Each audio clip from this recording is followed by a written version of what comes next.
Allahumma sholli ala sayyidina Muhammad wa ala ali sayyidina Muhammad. Assalamualaikum warahmatullahi wabarakatuh. Semoga saudara-saudaraku semuanya senantiasa diberikan kesehatan dan kebahagiaan oleh Allah Subhanahu wa ta'ala. Amin amin amin ya rabbal alamin.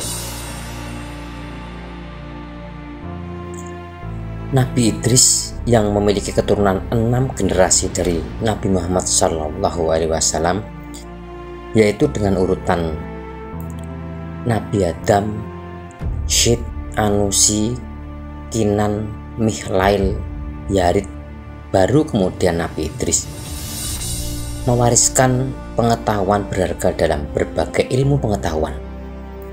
Nabi Idris berasal dari kata dasar darasa yang berarti belajar. Ini mencerminkan sifat beliau yang gemar belajar dan mengkaji fenomena alam semesta. Nabi Idris dikenal juga sebagai Ahnuh bin Yarid.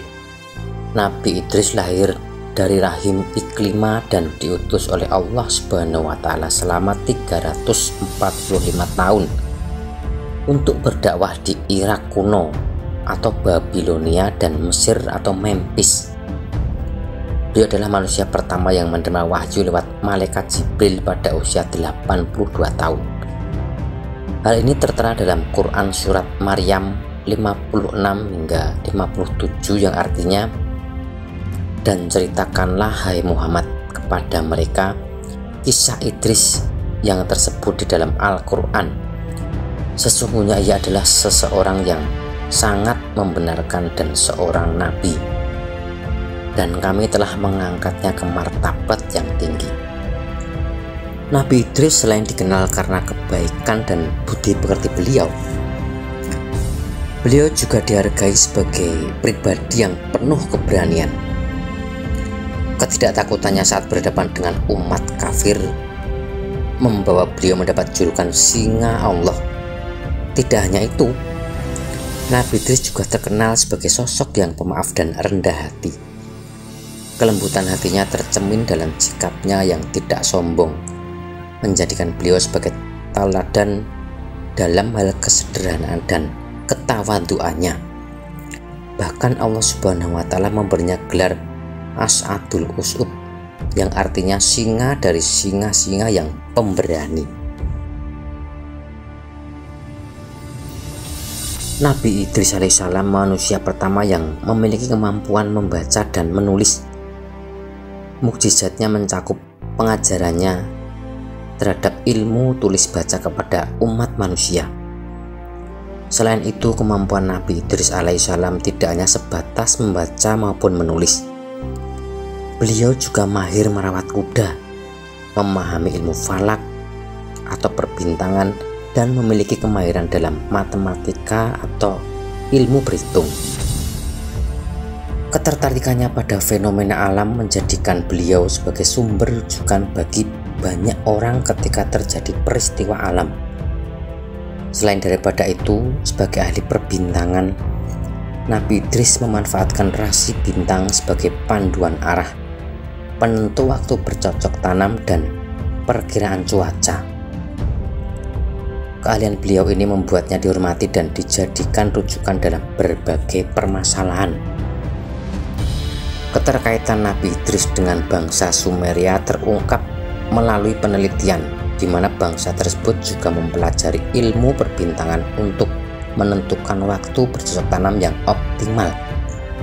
Misalnya rasi bintang Taurus yang dianggap sebagai amal musim semi, cocok untuk menanam, dan bintang Virgo dijadikan patokan waktu panen. Sebelum kelahiran Nabi Idris alaihissalam, manusia umumnya mengandalkan pakaian dari kulit binatang. Namun dengan mukjizat dari Allah Subhanahu wa ta'ala, Nabi Idris menjadi orang pertama yang mampu menjahit kulit binatang menjadi pakaian yang layak pakai. Selama waktu senggangnya, Nabi Idris rajin menjahit pakaian dan memberikannya kepada kaum-kaum fakir miskin. Selain menjadi ahli penjahit, Nabi Idris juga dikenal sebagai manusia pertama yang mampu menulis menggunakan pena. Temuan ilmuwan mengaitkan Nabi Idris dengan kitab Henokh, sebuah naskah kuno yang berisi kisah-kisah dan prediksi. Kitab ini menyajikan cerita mengenai peradaban tertua di bumi seperti Lemuria dan Atlantis yang hilang tenggelam. Selain itu terdapat prediksi tentang banjir besar yang akan terjadi di muka bumi.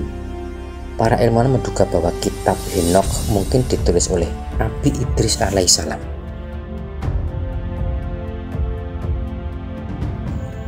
Pada suatu malam ketika Nabi Idris duduk sendiri, Nabi Idris menerima kunjungan tak terduga dari seorang tamu yang membawa buah-buahan yang melimpah. Namun tanpa disadarinya, tamu tersebut adalah malaikat Israel yang menyamar. Meskipun Nabi Idris menawarkan jamuannya, sang malaikat menolak makanan tersebut. Selama 4 hari, mereka berbincang dan menjelajahi sekitar. Dan Nabi Idris mulai merasa curiga dengan ketidaknormalan sang tamu ini. Beliau lantas mengajukan pertanyaan.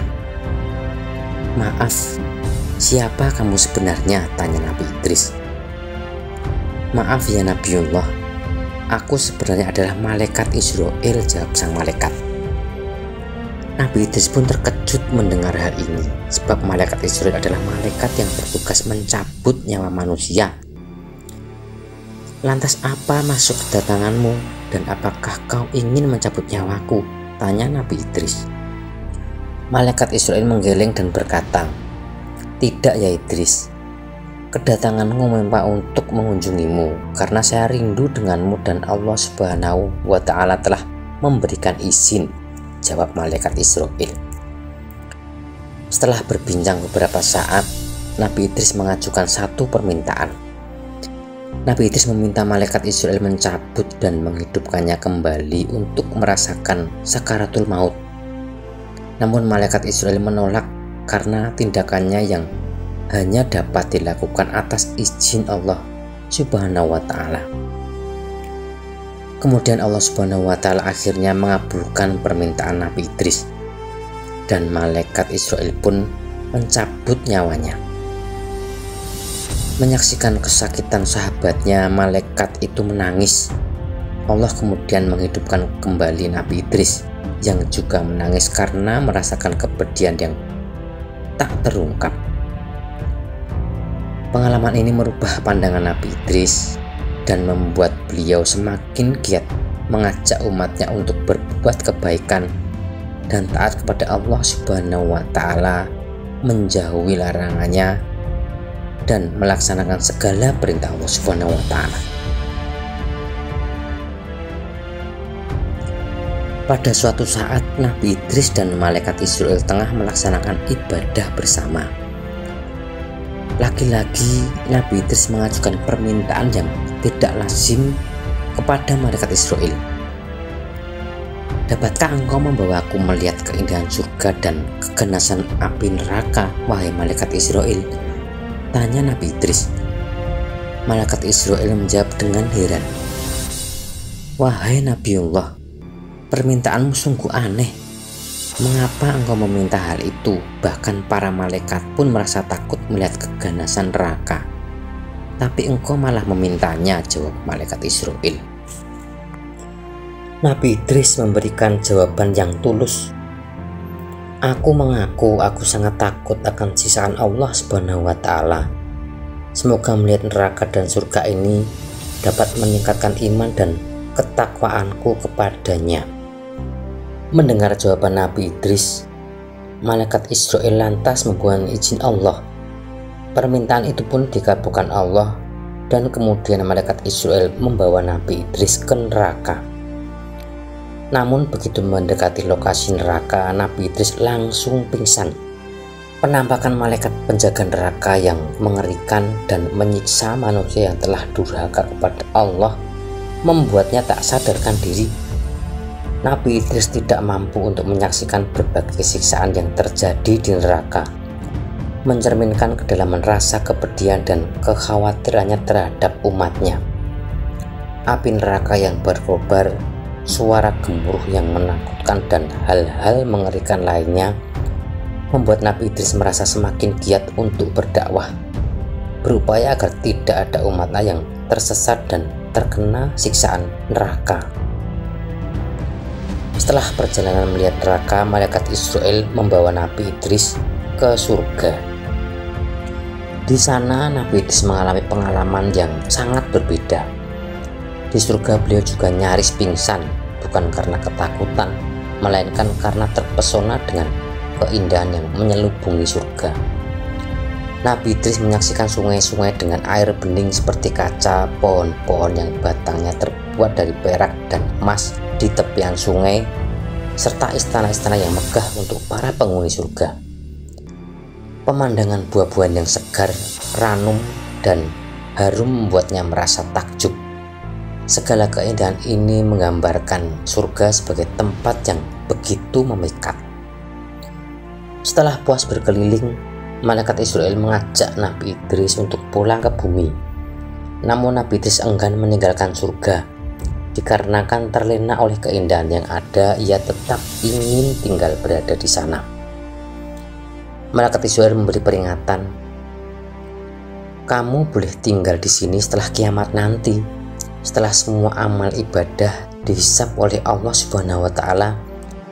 Barulah kamu bisa menghuni surga bersama para nabi dan orang-orang beriman lainnya," kata malaikat Israel. Nabi Idris mengangguk penuh pengertian. "Aku akan terus beribadah kepada Allah Subhanahu wa Ta'ala hingga hari kiamat tiba," jawab Nabi Idris.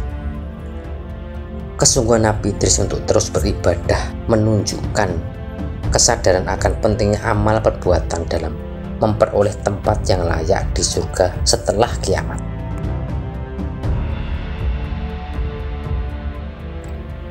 Banyak pendapat terkait akhir hayat Nabi Idris, dan dalam tafsir Ibnu Katsir terdapat cerita menarik yang dikutip dari pendapat Ibnu Jarir tentang Ka'ab.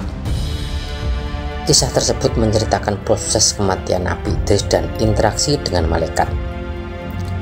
Dalam cerita tersebut, Allah Subhanahu wa Ta'ala mewahyukan kepada Nabi Idris bahwa amal perbuatannya akan diangkat setiap harinya sebanding dengan semua amal anak-anak Adam. Seorang malaikat kemudian datang kepadanya dan Nabi Idris meminta agar ajalnya ditangguhkan karena ia ingin terus menambah amal kebaikannya. "Sesungguhnya Allah telah memajukan kepadaku, maka bicaralah kamu kepada malaikat maut agar sudilah dia menangguhkan ajalku supaya amalku makin bertambah," kata Nabi Idris kepada malaikat tersebut. Malaikat itu akhirnya membawa Nabi Idris di antara kedua sayapnya. Kemudian naiklah mereka ke langit.